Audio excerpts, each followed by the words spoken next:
Good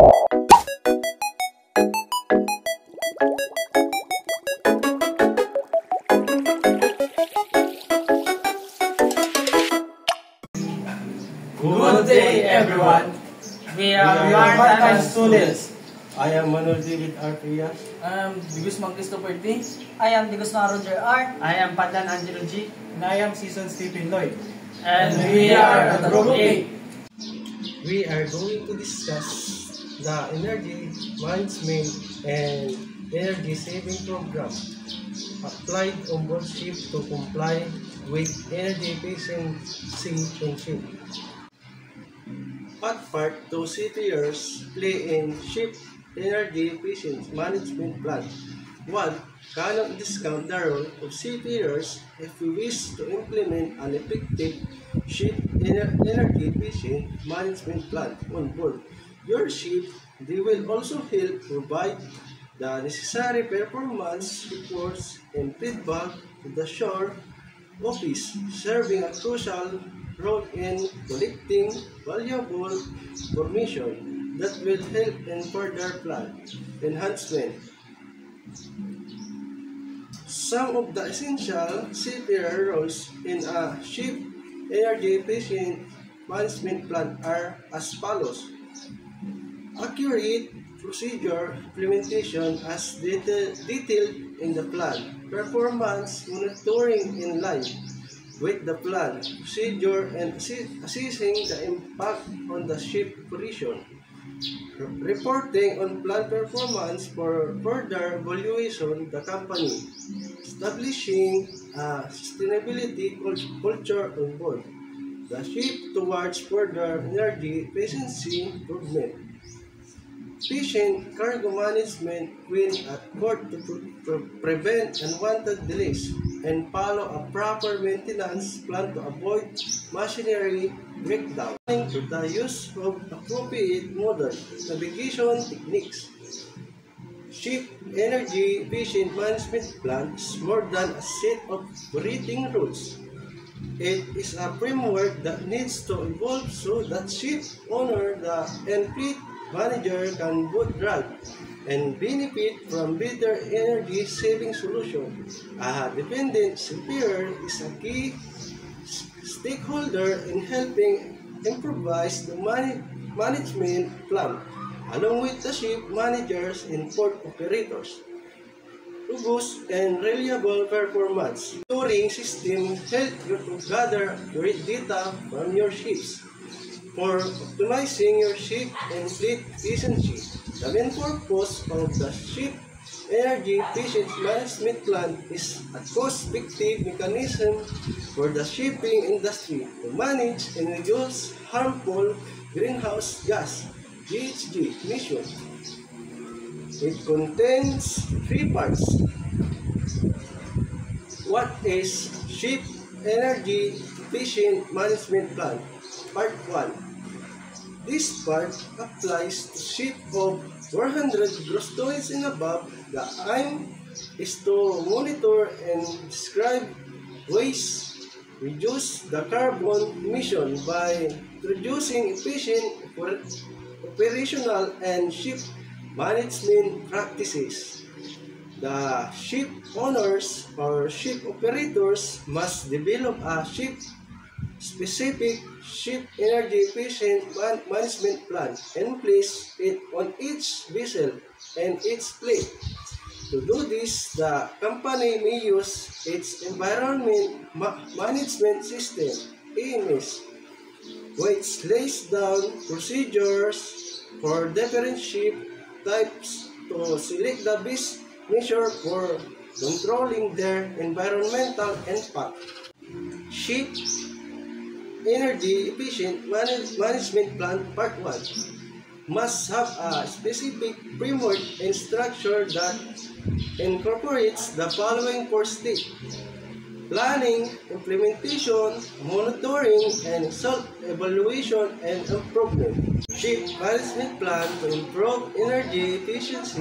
This part focuses on monitoring and improving the ship energy efficiency including identifying measures to improve efficiency such as speed optimization, hull cleaning, and crew training.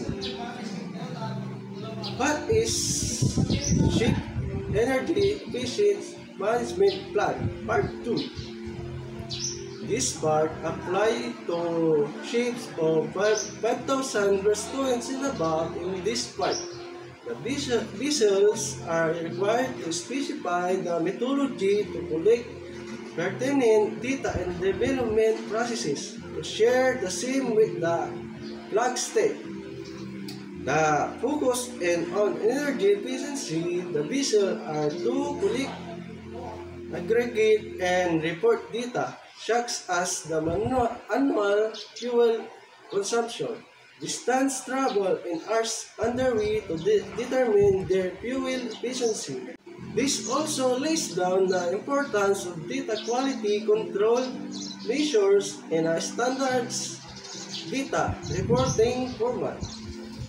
The data is shared with the flag state. The flag state then shares its with IMO's International Maritime Organization data collection system for fuel oil consumption of ships. Ship fuel consumption data collection plan. This part focuses on collecting and analyzing data fuel oil consumption to track progress and identify areas for improvement. What is Ship Energy Efficient Management Plan Part 3? Ship Energy Efficient Management Plan Part 3 focuses on establishing an energy efficiency operational indicator using the data collected in Part 2. With this measure, we can evaluate the fleet efficiency performance across various types and sizes using the same energy efficiency measures. The Ship Energy Efficiency Management Plans must manage operation and implement method and new technologies, waste heat recovery system to create comprehensive energy management policy. It should take into account the current energy consumption and project reduction criteria based on it for upcoming years. Ship Operational Carbon Intensity Plan. This part focuses on reducing the ship operational carbon intensity, which is measure of the amount of carbon dioxide emitted per unit of cargo transported. Key elements of SEM: objectives, targets, and action plans. Defining specific goals and outlining actions to achieve them. Monitoring and review. Regular monitoring performance and reviewing the plan to ensure effectiveness.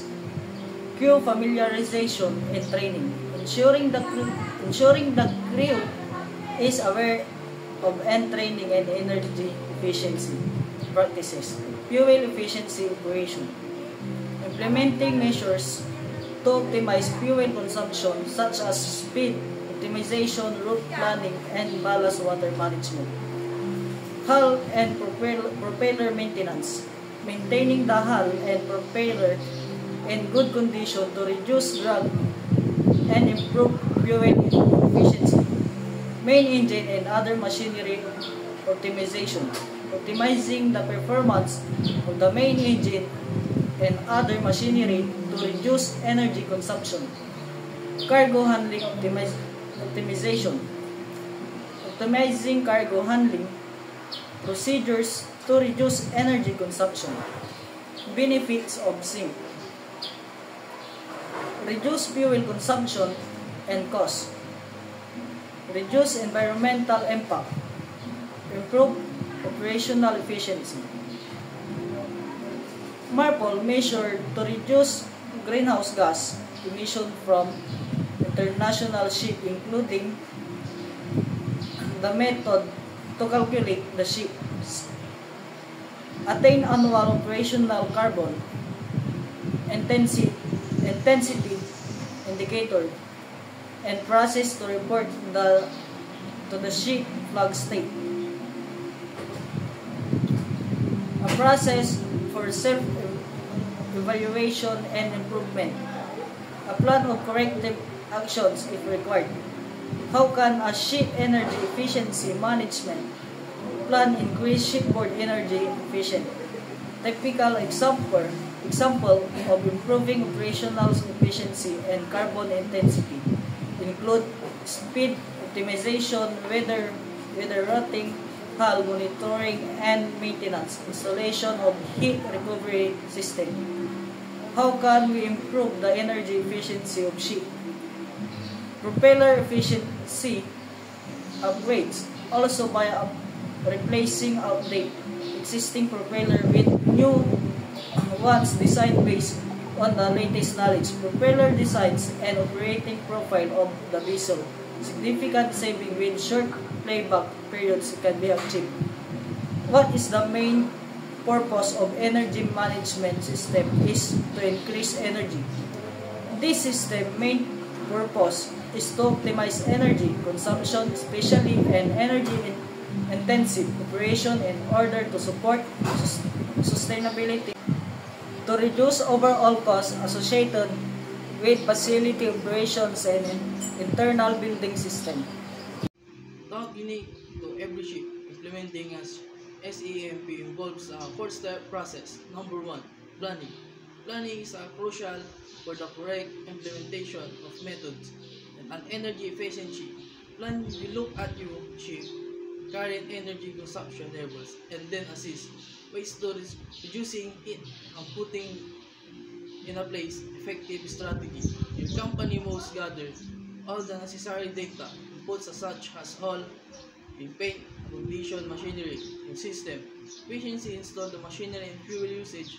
Once you have all the data, you need to refresh your company's generic energy management policy as a base around which the final SEMP for the ship to be designed. Number 2, implementation. Plan needs to be followed up with a charter of how the selected measure can be implemented in the ship energy efficiency management plan. You need to clearly define implementation methods as well as the notes and responsibilities of all concerned stakeholders. The implementation process needs to be drawn up the planning stage to enable smooth, timely consumptions of the overall efficiency management plan on the target vessels. Is also vital that you maintain a proper records throughout the implementation stage. In this way, you can refer to this later for self-evaluation and improve your plan to make more effective. Number 3, monitoring. Monitoring are implementing as SEMP. You need to monitor the performance and evaluate its effectiveness. AEOI is a predetermined and approved technical of operational measure designed to international standard helps to monitor efficiency plan and performance. EEOI determined by analyze the fuel consumption in the ship for the particular voyage when it's carrying a certain amount of cargo. Then there are other measurements at the monitoring methods for to use as well. The crucial clearly mentioned the monitoring methods to be used at the planning stage along with details and using the same days will make it easier to put like a practice by the end user. Number 4, self-evaluation and improvement. Once they start monitoring and getting results, you need to evaluate them further to understand whether your SAMP is effective or not. Constructive feedback is important in this final stage, and you can really on the inputs from your self-evaluation of the rather enhance and improvements the plan if you're doing necessary. All 4 steps development work hand in hand involving toward building complete energy management. Number 4, self-evaluation and improvement. Once you start the monitoring and getting the result, you need to evaluate them further and to understand whether your SAMP is effective or not. Constructive feedback is important in this final stage, and you can really on the inputs from your self-evaluation to further enhance and improvise the plan if you doesn't necessary other steps are interdependent and work hand in hand and evaluating toward the building to complete energy efficiency management plan. As a chief operator, you need to ensure the data and feedback from every stage of the circle is assigned to use to improve the energy efficiency of the ship. MARPOR measure to reduce greenhouse gases emission from international ships, including the method used to calculate the ship attain annual operational carbon intensity indicator and process report to the CIA to ship flag state. The CIA for the ship over the next 3 years with a plan detailing how this will be achieved. A process for self-evaluation and improvement, a plan corrective action if required. How can a ship energy efficiency management plan increase shipboard energy efficiency? Typical example of improving operational efficiency and carbon intensity include speed optimization, weather routing, hull monitoring, and maintenance installation of heat recovery system. How can improve the energy efficiency of ships? Propeller efficiency upgrades. Also by replacing updated existing propellers with new ones designed based on the latest knowledge propeller design and operating profile of the vessel. Significant saving with short payback period can be achieved. What is the main purpose of energy management system? Is to increase energy. This system main purpose is to optimize energy consumption, especially in energy intensive operation, in order to support sustainability effort and to reduce the overall cost associated with facility operation and internal building system. Key features of Ship Energy Efficiency Management Plan. Broader corporate energy management policy. As said earlier, SEAMP needs to be implemented at the individual ship level.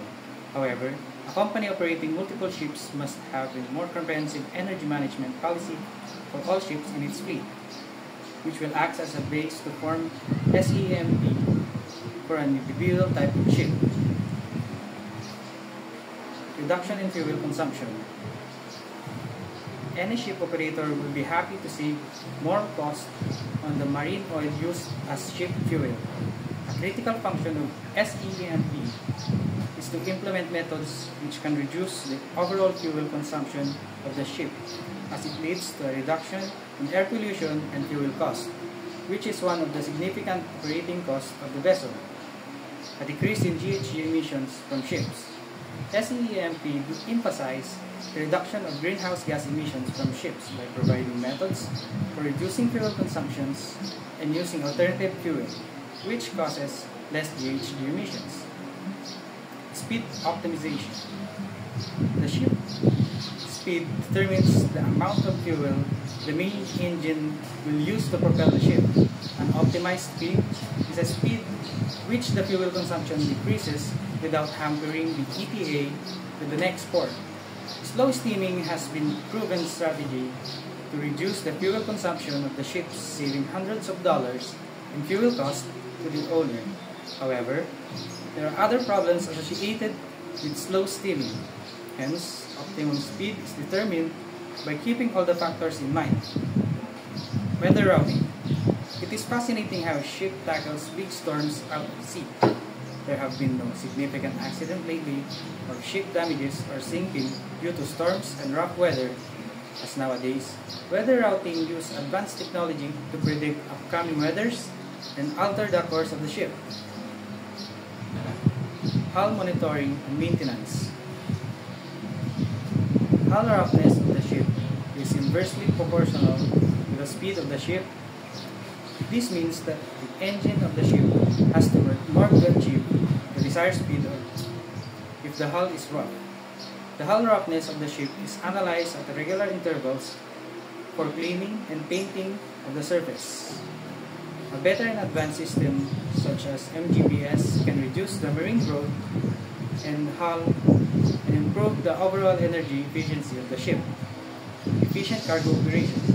The cargo operation at the port is a teamwork between the ship, port, agents, and other parties involved, PSC, Coast Guard, and etc. Good and clear communication between them will ensure smoother cargo operation, leading to less time in port. This will help the ship to maintain the ETA for other ports. Otherwise, the ship has to sail at a higher speed for the next call, which will lead to additional fuel consumption, affecting the energy efficiency of the ship. Electric power management. The ship's electrical power plant generates enough energy to ensure all the propulsion cargo and other auxiliary equipments can be operational at a given time. The use of a generator at low load, use of multiple pumps, will lead to more fuel and electrical consumptions, affecting the ship's energy efficiency. The seafarers need to be trained in how the ship's machinery effectively so that the power consumption will be at an optimum level.